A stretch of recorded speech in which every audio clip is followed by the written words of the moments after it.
인터뷰는 다큐멘터리의 좀 뭐랄까요, 좀 코어 같은 거죠. 에센스 같은 건데, 물론 많은 다큐멘터리 감독들은 인터뷰 없이 현장만을 가지고 이야기를 끌어내는 그런 걸 꿈꾸는 편이죠. 저 또한 그래요. 최선을 다해서 감독이 개입하지 않은 촬영 현장만 가지고도 충분히 이야기가 된다면 그게 최선인 것 같아요. 하지만 인터뷰란 것은 좀 다른 성격인데요. 사실은 개입의 시작이죠. 연출자가 어떤 대상을 관찰하는 단계에서 넘어서 그 내가 보고 있는 것의 이면을 좀 더 들어가고 싶은, 특히 담화라고 표현하죠. 어떤 말로 되어진 이야기 스토리텔링이죠.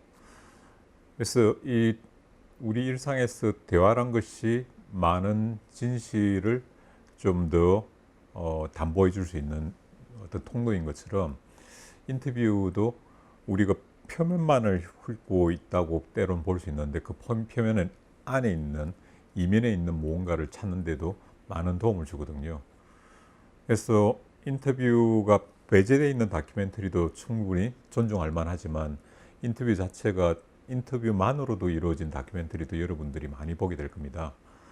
이만큼 각자의 어떤 도구마적인 접근을 할 필요가 없이 필요에 따라서 또 스타일에 따라서 접근 방식에 따라서 인터뷰는 그 용도를 달리한다고 볼 수 있거든요.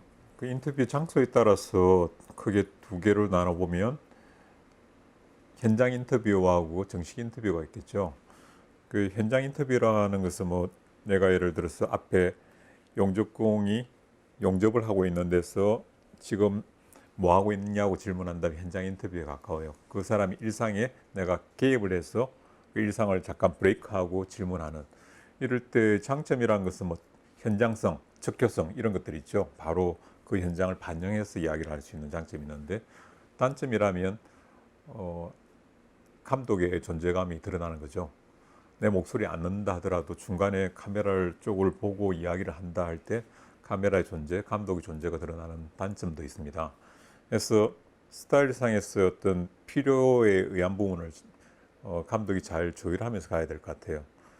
이 현장 인터뷰의 그 한계란 것은 그 일상성을 계속 영위해야 되기 때문에 브레이크 할 수 있는 시간은 정해져 있죠. 뭐 1분 30초 뭐 이 정도밖에는 안 되는 거지, 나의 역사에 대해서 이야기를 할 수도 없는 거고, 아주 현장을 담보할 수 있는 그런 내용으로만 제한하는 게 일반적인 것 같고요. 이렇게 개입한다는 것들을 정했다면 감독이 그걸 반복을 하든지 아니면 이러한 것들이 허용되는 스타일이라는 것을 감독이 증명해내야 돼요. 그렇지 않고 약간 다이렉트 같은 느낌인데 그냥 쑥 들어가서 지금 뭐 하세요? 이런 질문을 했을 때 이 영화적인 톤 앤 매너가 무너지게 되겠죠. 그래서 초반에 그런 촬영 컨셉들을 중요하게 정해라는 부분들이 이런 거리감, 감독이 개입할 수 있는 범위 이러한 것들 확장하는 부분하고도 연관되어 있습니다. 그래서 촬영을 현장에서 현장성을 더 살리고 현장에 대한 내용을 파악하기 위해서 현장 인터뷰하는 경우가 있고요.